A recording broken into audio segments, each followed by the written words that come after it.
BJP. നേതാവും നടനുമായ G കൃഷ്ണകുമാറിനും കുടുംബത്തിനുമെതിരെ തട്ടിക്കൊണ്ടുപോകലിന് കേസ്. തിരുവനന്തപുരം മ്യൂസിയം പോലീസ് സ്റ്റേഷനിലാണ് പരാതി. കൃഷ്ണകുമാറിന്റെ മകളുടെ സ്ഥാപനത്തിലെ മുൻ ജീവനക്കാരികളുടെ പരാതിയിലാണ് കേസെടുത്തത്. മകളുടെ സ്ഥാപനത്തിൽ ജീവനക്കാർ QR കോഡിന്റെ മറവിൽ തട്ടിപ്പ് നടത്തിയെന്ന കൃഷ്ണകുമാറിന്റെ പരാതിയിലും പോലീസ് കേസെടുത്തിട്ടുണ്ട്.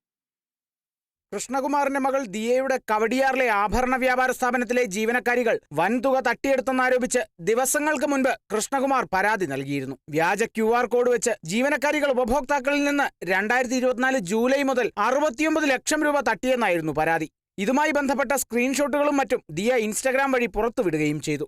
3 ജീവനക്കാരികളിൽ ഒരു ജീവനക്കാരിയുടെ ഭർത്താവ് ദിയാകൃഷ്ണയെ ഭീഷണിപ്പെടുത്തിയെന്നാരോപിച്ചും പരാതി നൽകിയിരുന്നു. ഇതിലും പോലീസ് കേസ് രജിസ്റ്റർ ചെയ്തിട്ടുണ്ട്. ഒരു കുബുദ്ധി ഇതിന്റെ പിന്നിൽ വർക്ക് ചെയ്യുന്നുണ്ട്. ആരോ ഈ കുട്ടികളുടെ പുറകിലുണ്ട്. കാരണം ഈ കുട്ടികൾക്ക് ഇതിനുള്ള കപ്പാസിറ്റി ഉള്ള കുട്ടികളല്ല. അപ്പോൾ ഇവർ കുറേ കഴിഞ്ഞ് ആദ്യം സമ്മതിച്ചില്ല, പിന്നീട് ഇവർ സമ്മതിച്ചു തുടങ്ങി.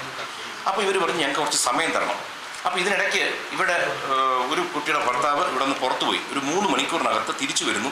8,82,000 രൂപ ക്യാഷ് ആയിട്ട് കൊണ്ടുവരുന്നു.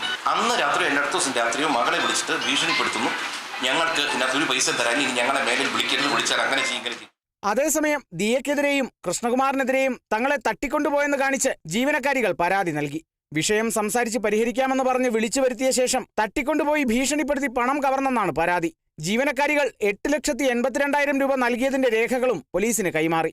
പണം കൊടുക്കുന്നതിന് മുന്നെയാണ് ബന്ദിയാക്കിയിട്ട് ഒരാളെ മാത്രമാണ് പുറത്ത് വിട്ടത്. ഇവരെ കിട്ടണമെങ്കിൽ ക്യാഷ് കൊണ്ടുവരണമെന്ന്. ഫോണൊക്കെ പിടിച്ചു വാങ്ങി വെച്ചിരിക്കുകയാണ്. ഇനി പുറത്ത് വല്ല ലീഗലി മൂവ് ചെയ്ത് കഴിഞ്ഞാൽ നമ്മളെ കൊല്ലുമെന്ന് അവർ ഭീഷണിപ്പെടുത്തിയിരുന്നു.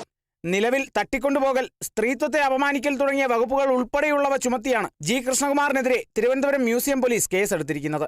Kerala vision news, Thiruvananthapuram.